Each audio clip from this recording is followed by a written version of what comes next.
It's going to be written about, and it'll be, so I'm just kind of give a summary of what the paper says. So if you're curious about it and you want to read more, you will have a chance to read more, God willing, in the very near future. One of the things that's tough about working with Yaqeen is that they're really organized, and so they have a schedule for everything, and I say, I want this to come out now. Why isn't this out now? And then Ali says, I sent you the schedule 2 months ago. I said, okay, sorry about that. Okay, so I wasn't born Muslim. I'm a convert to Islam. I became Muslim when I was 19. You know what's weird? A lot of people become Muslim when they're 19. Interesting. You haven't heard about this? Oh, Google it and you'll find this stuff. Okay, so, if you live in a society where everyone has the same religion, like let's say you live in Saudi Arabia, okay, pretty much everybody is Muslim there. You don't really have to think that much about people who belong to other religions or why people belong to certain religions. It's this kind of out of sight, out of mind problem. But if you're a convert, then it's a really, it's a part of your intimate part of your life that never goes away, that you used to have another religion or no religion, and then you made a choice to accept another religion. And so then you have to ask yourself, what is the nature of this choice? And when is this choice right? So if I say, well, I learned about Islam and I was convinced about its truth, what happens about someone else who, let's say, converts to Christianity and becomes a Buddhist? And they also make that same decision. How do I evaluate, is that decision a correct decision or not? And then me personally, as a scholar, is, I think ultimately, proof can only come through direct experience. We can sit around and talk about reason and evidence and things like that, but you have debates with your spouses, and reason and evidence doesn't make a big difference. So people, human beings, ultimately, reason is based on certain conceptions of reason. Reason is based on certain definitions. If you change those definitions, if you change those conceptions, the argument doesn't work as well, or it doesn't work at all anymore. So, for example, Imam al-Ghazali, he writes in his Deliverance from Error, Munqadh min ad-Dalal, that he had a massive crisis of faith when he was a young man. As the rector of the Nizamiya Madrasa in Baghdad, he was extremely successful, but still young, and had this huge crisis of faith where he actually doubted everything. He lost his faith in God. How was this fixed? How was this crisis fixed? It wasn't like he read a really good book that explained, why God exists. No, he says, God cast light into my heart. God cast light into my heart. So, this is just my opinion. Now that doesn't mean there's lots of good evidence to believe in God. There's lots of good evidence to be Muslim. But I think in the end, evidence is ultimately, deep down, has to be a blessing from God that he puts certainty in your heart.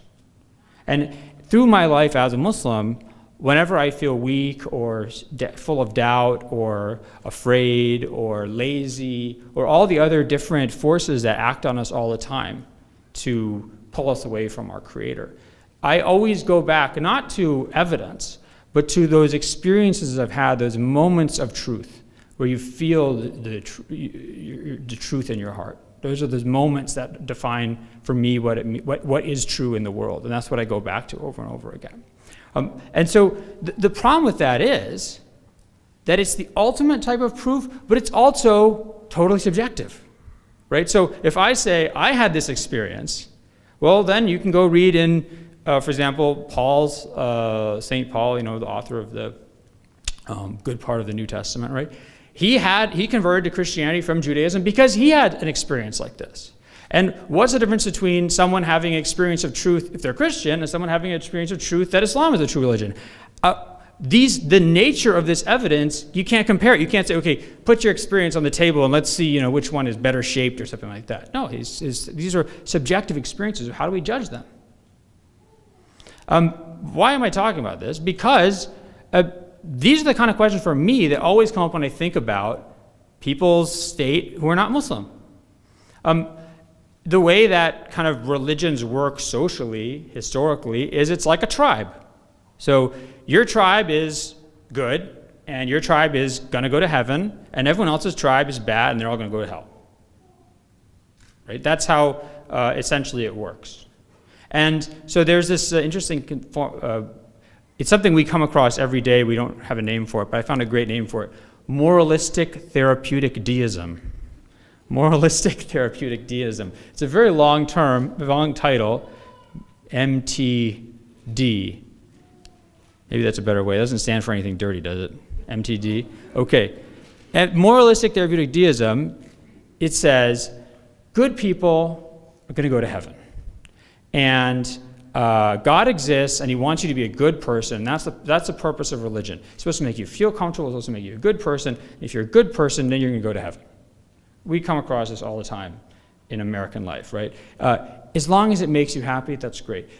Religion's just about being a good person. How many times do we hear this on a weekly basis or a monthly basis? So that's the opposite of this kind of tribal notion of religion.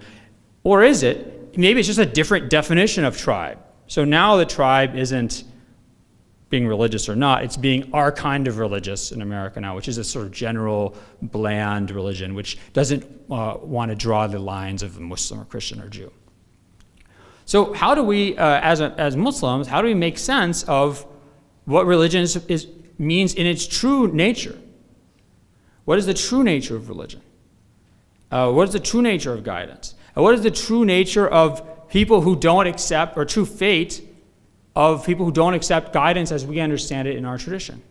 This is a huge question. And by the way, as a lot of you probably know, this is one of the questions that weighs heavily on the minds of Muslims in the United States, especially young Muslims, right, who go to school and their friend, Billy or Tommy or Susie or Jenny, who are not Muslim, the kid doesn't see any reason why this person's fate should be any different than their own fate.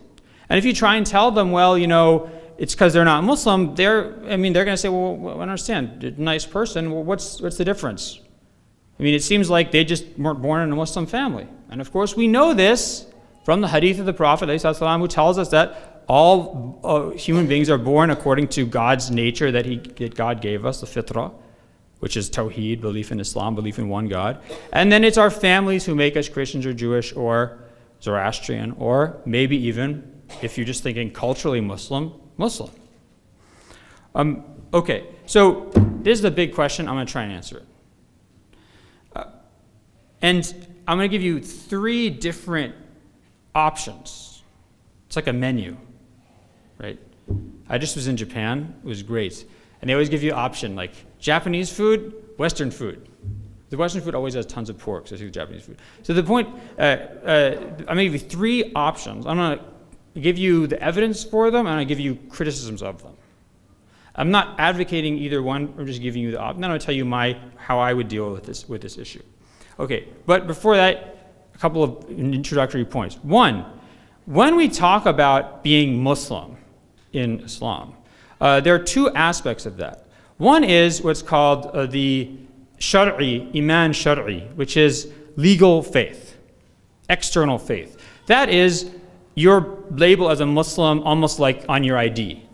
Okay, that means you fall into the Muslim category. And if you live in a Muslim country or in, let's say, a pre-modern Muslim state, that's really important because it means that, for example, you're going to get buried in a Muslim graveyard, you're going to dress a certain way, you have certain rights, you have certain obligations. Someone who's Christian, for example, can drink alcohol, they can have pigs. Muslims can't do that. By the way, this still exists today in Malaysia where they have a parallel legal system. It's illegal for Muslims to drink alcohol, but non-Muslims can drink alcohol. So like I could be sitting with Ali in Kuala Lumpur, and I could, God forbid, get a beer, and I would drink it, and he could get arrested for it because they just wouldn't think I'm Muslim. Anyway, so the point is that this has a real legal implication. If you're a Muslim man, you can marry a Muslim woman. If you're not a Muslim man, you can't marry a Muslim woman.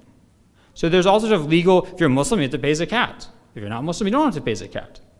So this has nothing to do with the internal nature of someone's soul or what their faith is in the afterlife. You could have someone who's got Muslim on their ID and is going to be buried in a Muslim graveyard and can marry a Muslim woman and all these things. And inside they're a Satan worshiper who doesn't believe in anything and is a horrible, awful person and could be going to hell for eternity.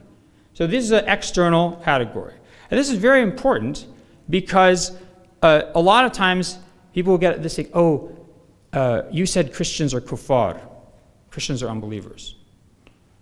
And that's mean. You're judging them. That's intolerant.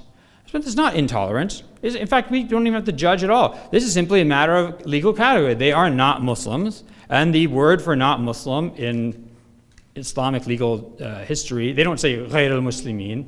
They say kuffar, non-unbelievers. This is a legal category. So that's one way of thinking about faith. This is very important because a lot of the way we interact with people, in fact, most of the ways we interact with other human beings, is through these legal categories. By the way, just like in America, you can have a neighbor who's a nice guy or a neighbor who's a not nice guy, but still you're going to have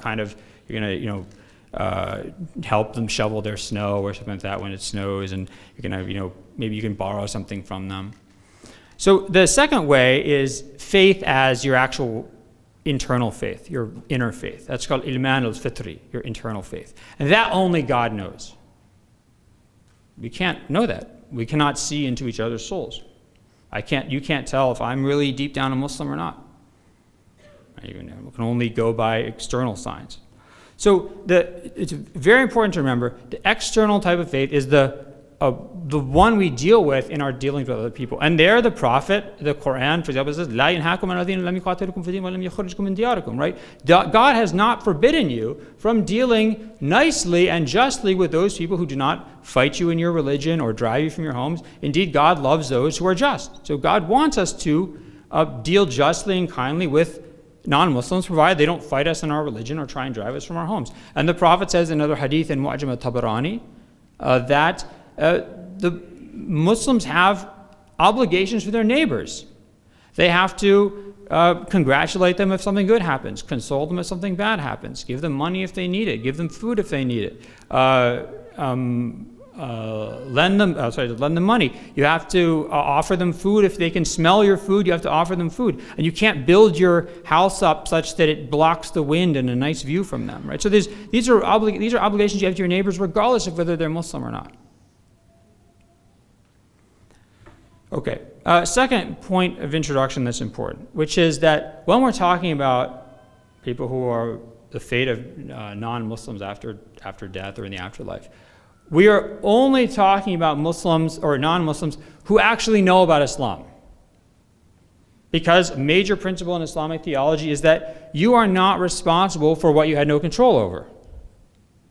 And this is the principle or the concept of Ahl al-Fatra, which comes from the Quranic phrase, Ya Ahl al-Kitab laqad ja'akum rasuluna yubayyinu lakum ala fatratin min ar-rusuli an taqulu la ma ja'ana nadhirun wala bashirun wala nadhir, right?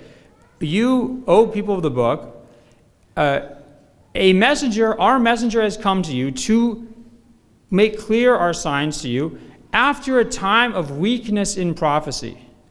What does that mean? A time when the messages of earlier prophets have become either gone out completely and become extinct, or they've become diluted or misconstrued to the point they're not accurate anymore. So the general position of Muslim theologians is that if somebody either doesn't know about Islam at all, or only knows about it in a very inaccurate way, they're not held accountable by God for not being Muslim. This is extremely important, because not only does it mean that, let's say, an Inca guy living in 900, and was that when the Incas were? I should know this. They were later. Somebody look that up for me. Ali? Okay. Yes? Okay, good. There's no prophets who went to Inca land in that time, because there's no prophets after Muhammad ﷺ. And Lord knows what message had been sent earlier and was not preserved. This person has no way to know about Islam. Islam was still in the non-Americas. So this person is not going to be judged by God and punished for not being Muslim. Similarly, if you're a Fox News watching, Donald Trump loving, not leaving their housing hoarder in rural Indiana, right?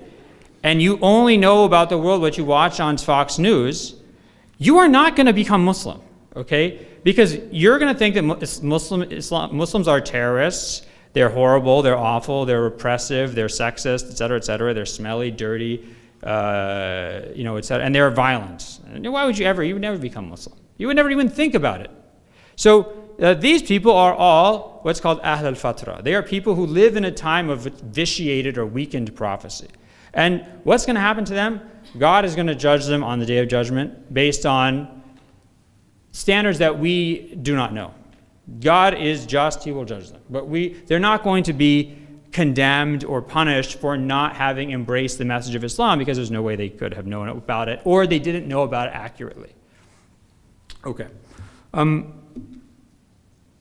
So here, I'm going to from this point on in this lecture, I'm only going to be talking about people who have heard about Islam in a reliable way. In a reliable way that's some way accurate. Okay. So what are the options? Menu option number 1. Islam is the only path. This is actually the position of every traditional Islamic school of theology, right? That Islam is the only true religion. Okay.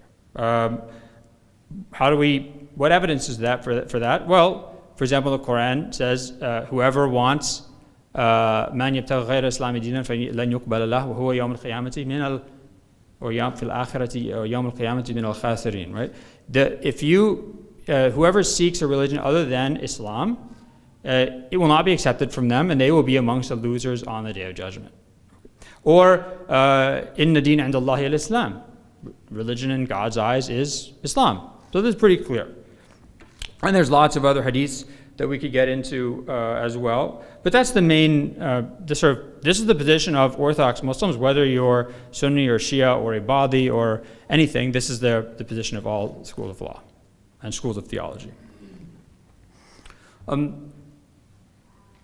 What's the problem with this? I mean, why is this problematic for people, let's say Muslims living in America? It's the same thing I told you earlier, which is, wait a second, my sister, who's not Muslim, she's a really nice person.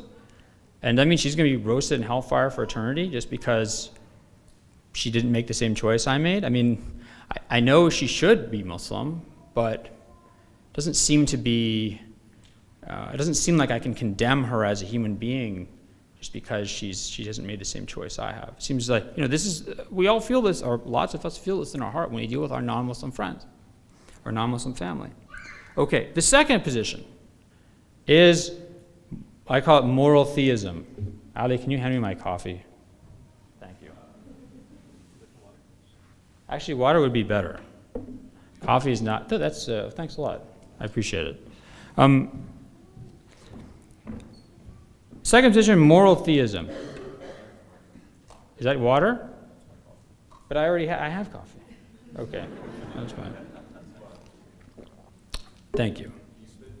No, it's a good barakah for me. So, second option, moral theism.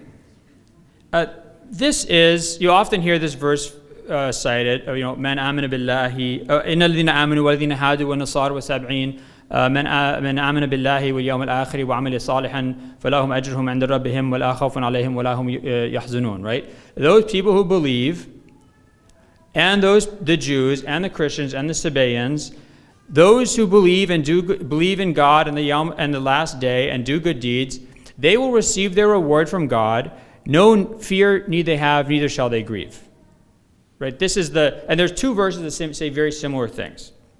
And of course, there's some hadiths. For example, a hadith in Jami' Tirmidhi. Thanks very much, Ali. Now I have a lot of choices. You can have it back. Thank you. There you go. So, for example, in Jami' Tirmidhi, the Prophet says, "Man qala la ilaha illallah dakhla jannah." Whoever says there's no God but God enters the garden, enters heaven.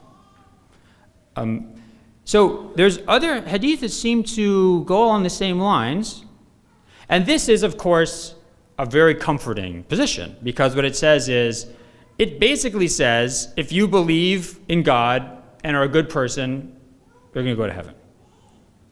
Which is, that's sort of very close to this morally therapeutic deism that I talked about earlier. But there's problems with this. First of all, nobody really held this position until the 20th century. So Muslim scholars, and only very few Muslim scholars, and only Muslim scholars who are really working outside of the kind of what we consider traditional Islamic theology. People who are, liberation theologians like Farid Ishaq from South Africa, or people who are more modernists like Fazlur Rahman, the great Pakistani scholar, died in 1988, University of Chicago professor, by the way. This was the arguments they made. Other people like Rashid Rida, the great kind of Lebanese Syrian scholar, died in 1935. He tried to make a similar argument. And you can see why they're feeling the need to do this, especially someone like Farid Ishaq, who was working at that time, 1980s and 90s, against apartheid in South Africa, and is there alongside Christians and Jews and all these other people and Hindus, working against injustice, and wants to think about religion and God as a force for freedom, not a force for division and judgment. So it's understandable. What are the problems with this argument? The problem is that these verses, the ones I read, and that hadith that I cited, they are conditioned on, they're speaking to people of the book who are being approached about Islam. Okay, so there's two different situations. One is, let's say you're the Prophet Muhammad, and you're in Medina, and there's a Jewish guy and a Jewish lady, and you say, let me tell you about this religion of Islam. I'm going to read a verse of the Quran to you, I'm going to explain it to you, and then your religion, by the way, originally came from God. And I know you're a pious person, you're a believing person. You believe in the religion of Moses and of Abraham, and you do your prayers, and you respect the Sabbath. But I'm a new prophet. I'm the last prophet in this series, and I'm bringing the final version of this religion. And I'm asking you to accept it. So those verses I read and that hadith I stated, they're all prior to this choice that the person makes. If the person embraces Islam, that's wonderful. But if they say, you know what, I don't think so. That person has literally told the prophet of God to his face that they don't believe him. Either he's a liar, or he's crazy, or he's, misguided or something like that. But that is the ultimate kufr. That's not, Jonathan Brown, I don't believe in Islam because Jonathan Brown tried to explain it to you. This is telling the prophet of God himself that you don't believe in his religion. So these statements about other communities, not, those Jews and Christians, those believe and do good deeds, no fear need they have, neither shall they grieve. This is describing their condition before they're given the choice to be Muslim or not. Okay. There's another interesting option, right? Which is that just because you're Muslim doesn't mean you're not going to go to hell. So if you're a Muslim and you commit lots and lots and lots of sins, like you're a serial womanizer, alcoholic, homeless person murderer, okay, but you're technically Muslim, like you might eventually go to heaven, but you're going to get a lot of punishment before that. A lot of punishment. Of course, God can forgive anybody he wants. And God's, the prophet's intercession is extremely important and all these things. But the point is, just because you're a Muslim doesn't mean you just go into heaven and you never suffer anything. Lots of Muslims will suffer in the fire before their crimes or sins are burnt off them. Well, couldn't this also be true for non-Muslims, right? Isn't there maybe these statements or these condemnations of other religions, these criticisms of improper belief in Christianity or in Judaism that you see in the Quran, maybe this means that people are going to suffer, but ultimately they will also enter paradise. And this is an interesting position it's taken up by that person you always think about when you think about mercy and softness, Ibn Taymiyyah. Right? Ibn Taymiyyah, the famous Damascus scholar, died in 1328. He argues that hellfire will one day be extinguished. Why? Because God's mercy overwhelms his anger. Okay, this is something you find in the Quran and reliable hadith, that God's mercy, wasi'at kulla shay. God's mercy encompasses all things. His mercy overcomes his anger in the hadith. So if God is absolutely merciful, and that mercy is greater than his anger, then by definition, eventually that anger is going to be overcome by the mercy, and the punishment of hellfire will end.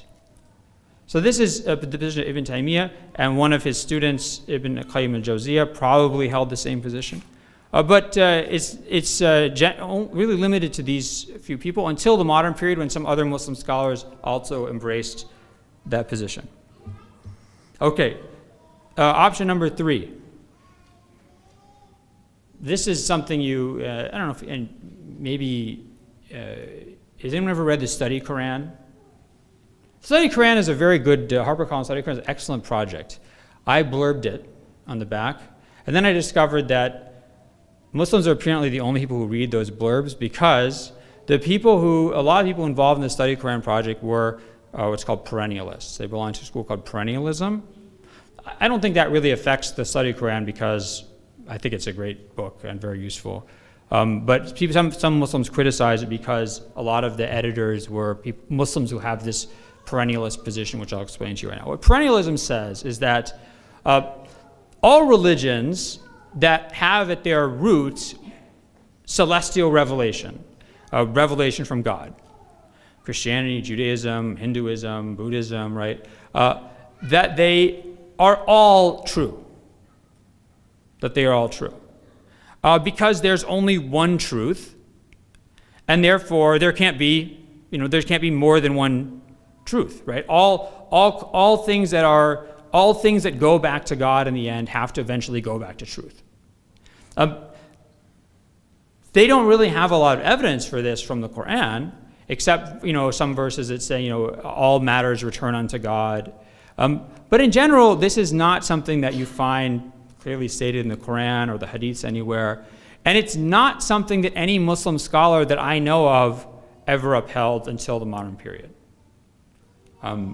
Sometimes they say that Ibn Arabi had this position, but I don't think that's accurate. What the perennialist position says is that the criticism that the Quran levels against Judaism or Christianity or or let's say idolatry are not criticisms of the original form of Judaism or Christianity, but are criticisms of the kind of corrupted and deviant forms of those religions, which is the kind of mainstream of those religions.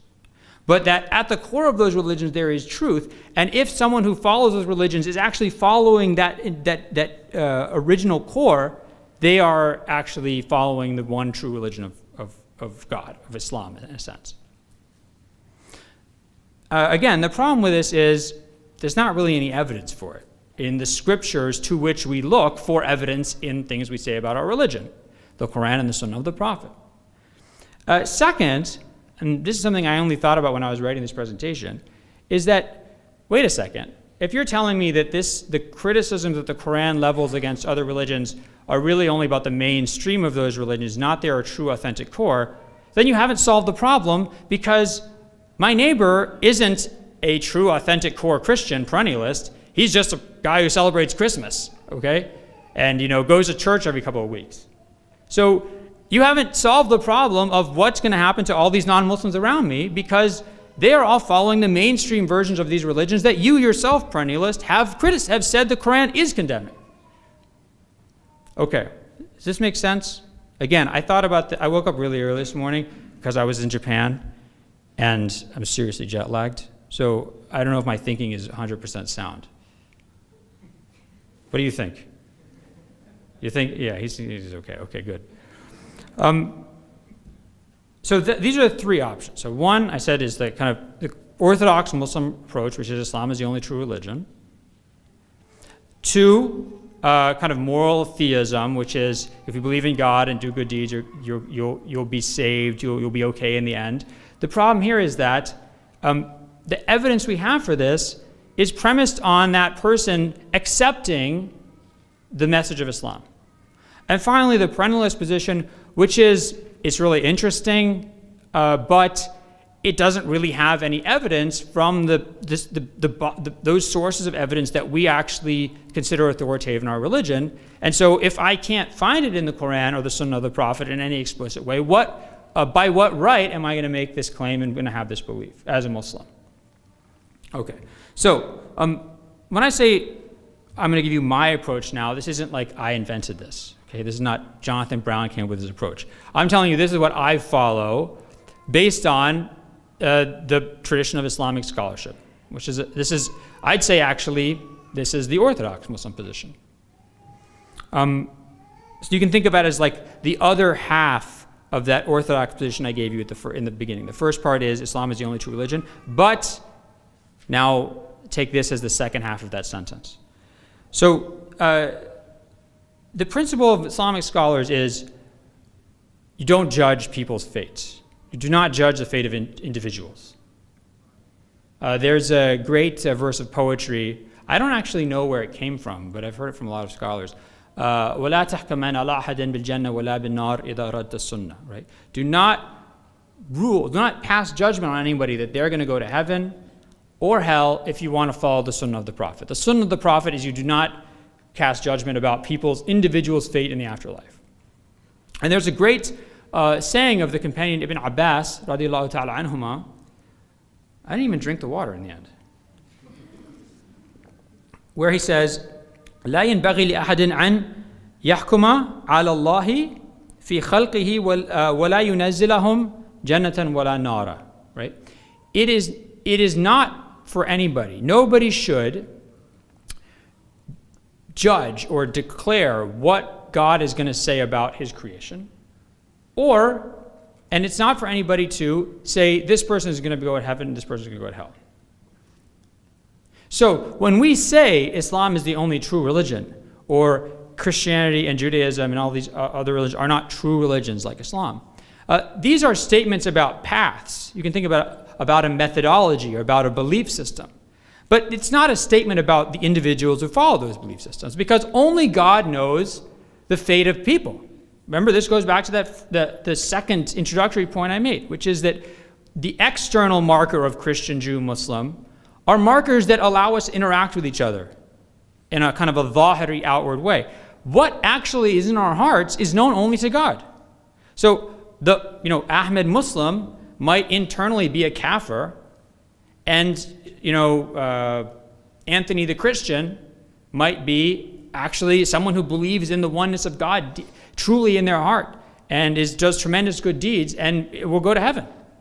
We have no way of knowing that. All we know is their external condition that for Muslims at least has some ramifications, right? Has to do with whether you can marry the person, whether you can inherit from them, bequeath to them, where they're going to be buried, things like that.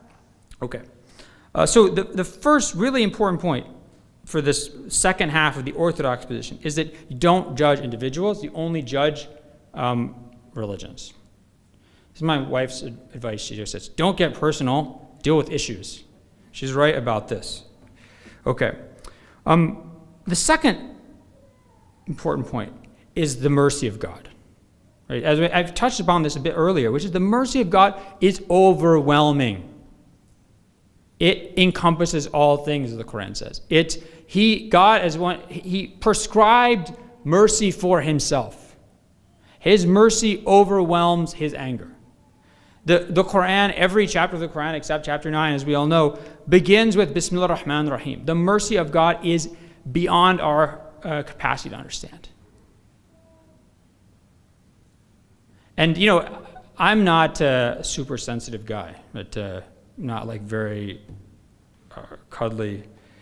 But as I become a parent, when I became a parent, I started to understand what it is to have mercy and love for things, even though they don't treat you well or listen to you or urinate on you and things like that. So you start, when you have a child, you start to feel this sense of what it means to have mercy for something that you love, even though that thing doesn't treat you right, doesn't respect you. So the mercy of God is a zillion times more powerful than that. To the extent that people who despise God and hate God are still given blessings by him, just constantly. Their very life, the fact they're alive is a blessing that they've received and that they continue to receive as long as they're alive. And there's a beautiful hadith in Sahih Bukhari where the Prophet explains to his companions, there's this woman whose child died, and she's going around trying to breastfeed different children just to hold the child and feel a child against her body again. And the Prophet says to his companions, God's mercy and for his creation is more than this. This is just basically a taste of God's mercy for his creation. So this woman's love for his child and mercy for her child is just a feeble, shadowy representation of God's mercy and love for his creation. There's also a wonderful hadith in Sunan of Abu Dawood, which talks about, the Prophet tells about these two Jews back in the days before Islam, in the days of the Kingdom of Israel. There are these two Jews, and one of them is a really, he's like, he'd probably be like Toxic Bachelor or something like that. He's like hard partying, bad social life, right? And this other Jew is really pious, and he tells his sinning friend, you're going to go to hell. I'm pretty sure of it. There's no way God can forgive you. You're going to go to hell. And the story is, I don't know if it's a true story or if it's like meant to be a lesson that the Prophet is telling. So the story is that God, because of this statement, takes the sinner and forgives his sins and puts him in paradise, and condemns the person who said that to hell. Because God says in this story, you have no right to put boundaries on my mercy. So remember that. We condemn behavior. We condemn actions. We condemn beliefs. We do not condemn people to hell. Because in doing that, you are limiting that aspect of God's existence that he has said repeatedly in the Quran and the Sunnah is unencompassable and unlimitable, namely his mercy. There's also, and this is my last point, there's a very interesting book edited by a guy named Muhammad Hassan Khalil, who's a professor at Michigan State. And it's a book on, I think it's called Islam and the Fate of Others. And in it is an essay by T.J. Winter, Abdul Hakim Ra. It's a very interesting essay. And he has a fascinating idea. I thought this was really maybe a novel contribution, which is the shafa'ah of the Prophet, the intercession of the Prophet. So we know from very reliable hadiths that the Prophet will intercede on the behalf of his followers, especially the people who've committed grave sins, kaba'ir, the grave sins in the Muslim community. And so one of the ways on the Day of Judgment that even a Muslim can escape the punishment of the sins they've committed is to receive either just God's mercy directly or to have the Prophet intercede on their behalf. Now in Sahih Bukhari, there's a fascinating hadith where the Prophet says that one of the things that distinguishes him from all the other prophets who came before him is that their shafa'ah, their intercession is only for their community, whereas his intercession is for all of humanity. And it's very interesting, the famous scholar Murtada Zabidi, who died in 1791, he was originally from India, but he studied in Yemen and he ended up living in Cairo. And it's debated about where he's buried. If you go to Cairo, they say he's buried there. If you go to Yemen, they say he's buried there. I haven't checked in India. But he says, in his discussion of this hadith, he says, it is possible that the Prophet could extend his shafa'ah, his intercession, to non-Muslims because they're part of humanity. And in theory, his shafa'ah, his intercession, can go to any person, whether they're Muslim or not. So that was a very interesting kind of novel contribution to this discussion. So the last point I want to end on, I'll be done even before. Look at the size of that writing. It's very clear. You've been working on that for a while, haven't you? So the last point, and this is the fundamental point that I think Muslims should keep in mind, is, as the Quran says in numerous places, several places, لَيْسَ اللَّهُ بِظَلَامٍ لِلْعَبِيدِ. God does not wrong any of his servants. God does not wrong any human being. And this is for me what I always remember in my heart. Whenever I meet a really nice Buddhist or a really nice Christian or a really nice Hindu or anything like that, I always remember God is not going to wrong this person. And while I can say, I think their religion is deviant, or I think their religion has serious flaws in it, and though I can say that because they're not Muslim and I am, there are some differences between us, right? They can't go to Mecca. I can go to Mecca. Just like when you go to Salt Lake City, you can't go into the Mormon tabernacle if you're not Mormon, right? There are certain outward differences between us. But I cannot tell this person, I know in my heart, I do not know this person's fate. And I know that God will not wrong them in any way.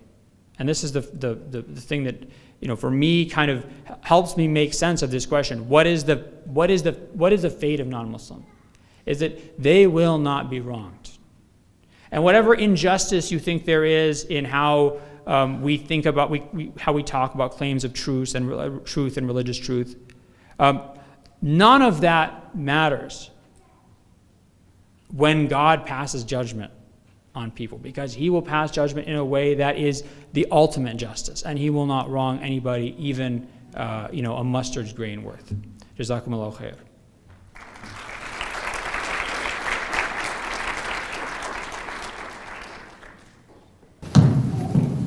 Jazakallah, Dr. Brown. We have about probably 20 questions. I tried my best to categorize them into 3 different topics. So I'll list those, inshallah, so we have enough time to cover a majority of the issues. Number 1, Dr. Brown, you talked about the category of people that weren't exposed to the sincere message of Islam. How do we differentiate between someone who's ignorant and someone who genuinely does not know Islam or get to know Islam in their life?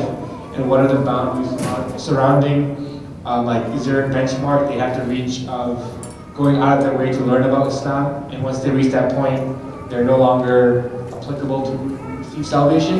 Yeah, that's an interesting question. So, in one sense, the question doesn't matter because it's an academic question, right? Because it doesn't matter if they're not technically Muslim. Then I'm trying to think of a good example, right? So if they're not technically Muslim, then if they die, they're not going to get buried in a Muslim graveyard. And that's, from the point of view of human beings, it's these outward manifestations of religion that are the thing that we interact with. But if we're going to say, okay, well, I want to think about this, that's an interesting question. What do you have, what's like due diligence? What's the due diligence you have to do to have learned about Islam properly? First of all, they have to hear about it in a reliable way. They have to hear about it in a way that is accurate. It doesn't have to be the best exposition of Islam ever given by any human being, but it has to be accurate, right? So if someone comes and says, Islam is a terrorist religion that teaches you to be violent and oppressive, and that's all you ever hear about Islam, then not only are you not going to be held accountable by God for not being Muslim, but you're probably not going to be held accountable by God for even not researching it further, because if someone comes to me and says, hey, do you want to join this Satan worship cult? And I say, no, thanks. I'm not going to think about it anymore, right? I'm not going to be like, actually, let me look into this. Let me hear your full pitch, right? No one's going to listen to that, right? There's some modern scholars, Rashid Rida in the early 20th century was the first person to propose this. More recently, Sheikh Yusuf al-Qaradawi has proposed this as well, which is that people have to hear about Islam in a way that's not just accurate, but also compelling, in the sense that if I say, someone says, well, what's this Islam thing I just heard about? And I say, well, Islam is a religion founded by a guy named Muhammad in the 7th century, and there's 5 pillars, and these pillars say A, B, C. That's all accurate, right? But whoever hears this is probably not going to say, that's interesting. I want to hear more. I want to learn more about this, right? It's almost like they've read it on like a medical form or something. It's completely uncompelling in any way. So Rashid Ridha and Yusuf al-Qaradawi propose is that in order to really be held accountable by God for not embracing Islam, it has to have been presented to you in such a way that it would be compelling to someone if they heard this. And therefore, your rejection of it isn't sort of you're deciding not to go with something that's really uninteresting, but it has to be a manifestation of kufr, which is a rejection of truth. So in order to reject truth, first you have to see truth, know that's truth, and then you reject it. It can't just be, I rejected about something I heard that doesn't really interest me, even though it's technically accurate. That's an interesting proposal. People can kind of evaluate it at whether they think that's a good argument or not. But as I said, it's kind of an academic discussion because it doesn't affect how we actually interact with people, because it's still technically not Muslim. And so that's how we would interact with them. Second category of questions revolves around a lot of converts in the room. They're talking about how can we talk about salvation in terms of da'wah to their family and close friends. How can we not look intolerant? How can we use these concepts of salvation Islam to help them love Islam and look into it? That's a great question. I don't know the answer to it. I'll tell you what, I'm like the worst da'wah giver. That's my, so I always tried to be super, soft and tolerant with my family. I never, told them, it was kind of the opposite of a sort of fire and brimstone approach. And no one in my family ever became Muslim, okay? Then my friend who became Muslim, he was, you have to say La ilaha illallah Muhammad Rasulullah. I do not want you to burn in hellfire for eternity, right? And his parents, his grandmother became Muslim, and his mom became Muslim. So I don't know what to say. Like, maybe that's just their personality, but I don't know what the right answer is. If you ask me, judging, how do I think, based on what I know about American society and how people react, I think that my approach is better, but maybe I'm totally wrong about that. So I think, I don't know how to answer the question except to say that, you have to deal with the people you know well in a way you think that they're going to be open to. And beyond that, I don't know what advice I could give. I wish I had, maybe there's people in the room who are, there was this one guy I heard about, my friend told me about him once. He lived in New York, he's a Bengali guy, Bangladeshi guy. He would walk around the subways in New York, and he would go and stick his hand into people's shirts, I assume men, and say, I bring you the message of Islam, God loves you. Except he would say it in a Bengali accent, which I don't want to try and do, because it would be offensive. So, and people would just be overwhelmed. And a lot of the people, according to my friend, God rest his soul, Ahmed Hussein, who told me this story about this guy, a lot of people became Muslim this way. So maybe this person had real barakah, and people were overwhelmed by that barakah. I take that totally seriously. I think that is 100% legitimate. So I think it really depends on what tools you have. In this case, this guy had apparently the magic touch, literally. And, I didn't have that. Cool. Third category of questions we have is revolving around our own salvation as Muslims growing up in Muslim families. How can we measure it and know that we will be saved if we feel we just got lucky that our parents are Muslim? And what if I have doubts about Islam, or if I have big questions? Why is it that I am lucked out with this golden ticket to paradise when I have friends who are way more moral than me that are non-Muslim? Again, you don't have a golden ticket to paradise, right? Nobody has a golden ticket to paradise. If you're, let's say you're a Muslim who has the minimum, like you believe in God deep down, okay, but you're like, let's say Muslims, I meet these people a lot. They go to college and they're like, okay, time to cut loose. After I graduate, I'll become a good Muslim again, but for the next 4 years, I'm going to party. I meet people like this a lot all the time at university. If you commit lots and lots and lots and lots and lots and lots and lots and lots of sins, there is no guarantee in any way that you're going to not suffer for those sins, even if you're Muslim, right? So, it's like saying, I have to sit through a bunch of boring meetings for the next 8 hours. Eventually, the meetings are going to end, but that doesn't stop the fact that I'm going to suffer mightily for the next 8 hours during these boring meetings. I mean, you just because you have a grain of faith in your heart, and the Prophet says this very clearly in numerous hadiths in Sahih Bukhari and Sahih Muslim, that people who have a grain of faith in their heart will eventually enter the garden. They will eventually enter paradise. If you just have a mustard seed grain worth of faith in your heart. But that doesn't mean that you're not going to suffer tremendously before that. So that's, I think, the way to think about it. I would say that, and I'm not trying to criticize people who ask this question, I think it represents a very common mindset, which is that we, especially when you're, let's say you come from immigrant background and you're living in America and you're told, you're a Muslim, these other people are not Muslims, and you don't necessarily know what that means, is that this isn't a tribe, right? This isn't a club where you're a member and then everything is great for you, and other people who aren't members, everything's bad for them. You're still going to be judged based on your belief and your deeds.